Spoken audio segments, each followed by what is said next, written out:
बड़ी खबर छत्तीसगढ़ से, जहां पर बिलासपुर में कांग्रेस नेता की गोली मारकर हत्या कर दी गई। बदमाशों ने कांग्रेस नेता संजय त्रिपाठी की कार पर ताबड़तोड़ 6 राउंड फायरिंग की है, जिसमें गोली लगने से कांग्रेस नेता की मौके पर ही मौत हो गई। तो वहीं वारदात को अंजाम देने के बाद आरोपी बदमाश मौके से फरार हो गए। तो ये बड़ी खबर छत्तीसगढ़ के बिलासपुर से आप देख रहे हैं, जहां पर कांग्रेस नेता को किस तरीके से ताबड़तोड़ 6 राउंड फायरिंग में उनकी जान चली गई। और अब फिलहाल पूरे मामले में पुलिस छानबीन कर रही है, आखिर कैसे दिन दहाड़े इस पूरी वारदात को अंजाम देने का काम किया गया है।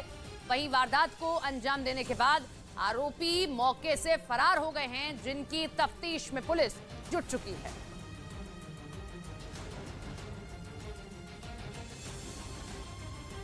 पूर्व रिकॉर्ड देखा गया है तो सिविल लाइन थाने में ही इसके विरुद्ध करीब 30 अपराध पंजीबद्ध हैं। कई इसमें गंभीर अपराध भी हैं, मर्डर के अपराध भी इसमें सम्मिलित हैं।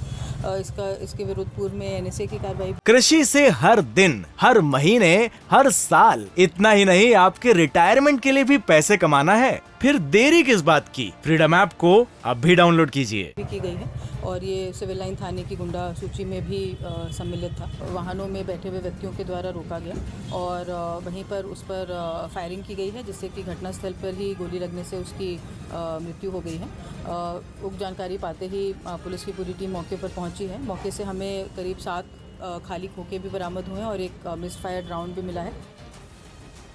तो एलएसी पर भारत के हाथों जमीन और आसमान में पिटने के बाद चीन की नौसेना ने भी एक शरारत की, जिसका भारत की तरफ से मुंह तोड़ जवाब दिया गया।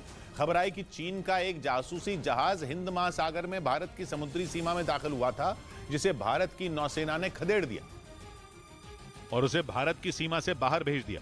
जिस जहाज के भारत की सीमा में दाखिल होने की खबर आई, उसका नाम यांगवांग 5 है, जो एक जासूसी जहाज है। यह वही जहाज है जिसे चीन ने कुछ महीने पहले श्रीलंका के हम्बनटोटा पोर्ट पर भेजा था। खबर है कि जैसे ही यांगवांग 5 भारत की समुद्री सीमा में घुसा, भारत ने उसकी निगरानी शुरू कर दी। लंबी दूरी के ड्रोन और निगरानी में इस्तेमाल होने वाले छोटे जहाज भी काम पर लगा दिए गए। पहले तो इसकी निगरानी की गई, उसके बाद भारतीय नौसेना ने इस जहाज को खदेड़ दिया। चीन दावा करता है कि उसके इस जहाज का इस्तेमाल केवल रिसर्च के लिए किया जाता है, लेकिन हकीकत यह है कि चीन का यह जहाज सैटेलाइट तक की निगरानी करने में सक्षम है।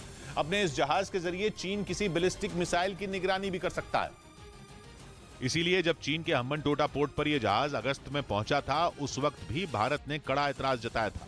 लेकिन बिना किसी कार्यक्रम के भारत की समुद्री सीमा में दाखिल होना शक पैदा करने वाला है। समुद्री घुसपैठ उस वक्त हुई जब तवांग में चीन की सेना ने घुसपैठ की कोशिश की। उसी वक्त 2 बड़ी घटनाएं हुई। चीन की फौज के ड्रोन भारत की एयर स्पेस में दाखिल हुए और उसी वक्त चीन का जहाज समुद्री सीमा में घुसा।